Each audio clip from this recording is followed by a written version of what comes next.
আসসালামু আলাইকুম ওয়া রাহমাতুল্লাহি ওয়া বারাকাতু। আমি মুস্তাফিজুর রহমান চৌধুরী তানবীর, প্রাক্তন ছাত্র সংসদের president, York college, the city university of new York.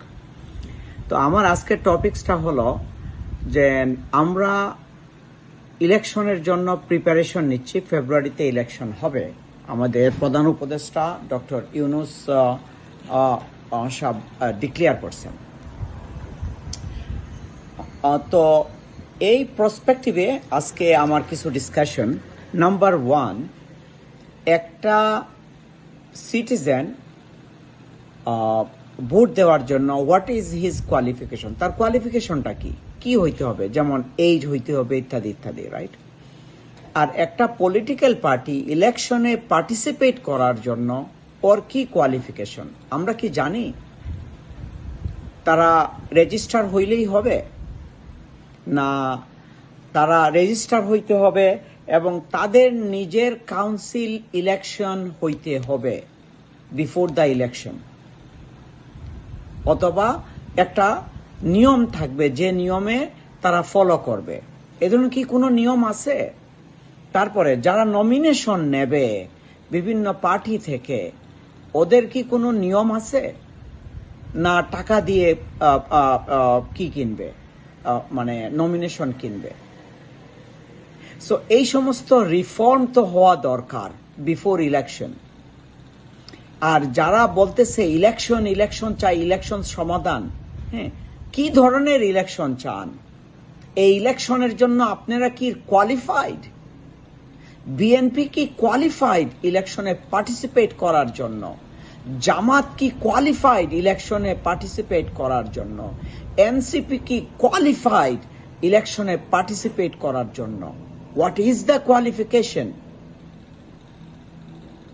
যেমন আমেরিকাতে কোনো পার্টির নমিনেশন নেওয়ার জন্য একটা কোয়ালিফিকেশন দরকার।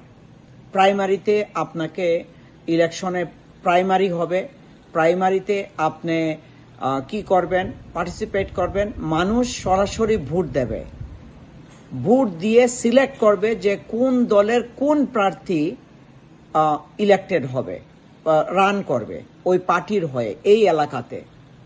সো বাংলাদেশে কি এই ধরনের কোনো কিছু দরকার নাই?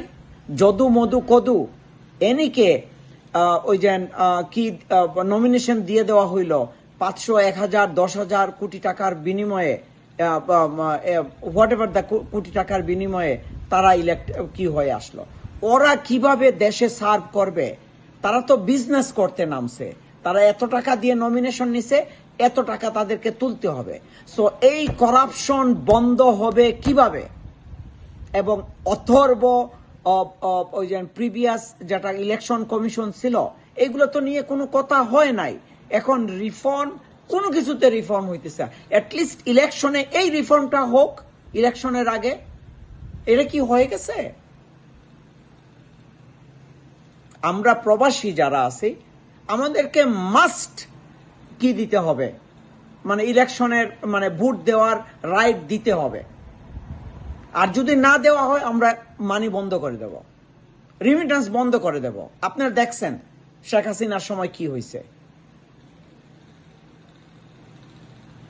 তো আমি মনে করি যে প্রাইমারি ইলেকশন হবে। এই প্রাইমারি ইলেকশনে নমিনেশন দেশের জনগণ, এলাকার জনগণ ডিসাইড করবে কে কোন পার্টির ক্যান্ডিডেট হবে। ওইগুলাতে ওই যে কে কাকে নমিনেশন দিল, কত টাকার বিনিময়ে দিল, ওইভাবে আমরা চাই না। আমরা চাই ফ্রি ফেয়ার ইলেকশন। সো এর জন্য আমাদেরকে প্রিপেয়ার হইতে হবে। কয়েকটা জিনিস, একটা হলো পার্টির নমিনেশন পাওয়ার কোয়ালিফিকেশন শুড বি ডিক্লেয়ার্ড এবং according to that they should be qualified. And পার্টির ক্যান্ডিডেট হওয়ার জন্য তাদেরকে মানে মানুষের ভোটের মাধ্যমে তারা পার্টির ক্যান্ডিডেট নেবে। যে পার্টি কি করে তারা ডিসাইড করবে যে কে তাদের পার্টি থেকে এই ইলেকশনে পার্টিসিপেট করবে। তারপরে তারা রিয়েল ইলেকশনে কি করবে, মানে পার্টিসিপেট করবে এবং হুএভার উইন তারা গভর্নমেন্ট ফর্ম করবে। সালাম বাংলাদেশ, সালাম ছাত্র সমাজ, তোমরা আমাদের ভবিষ্যৎ।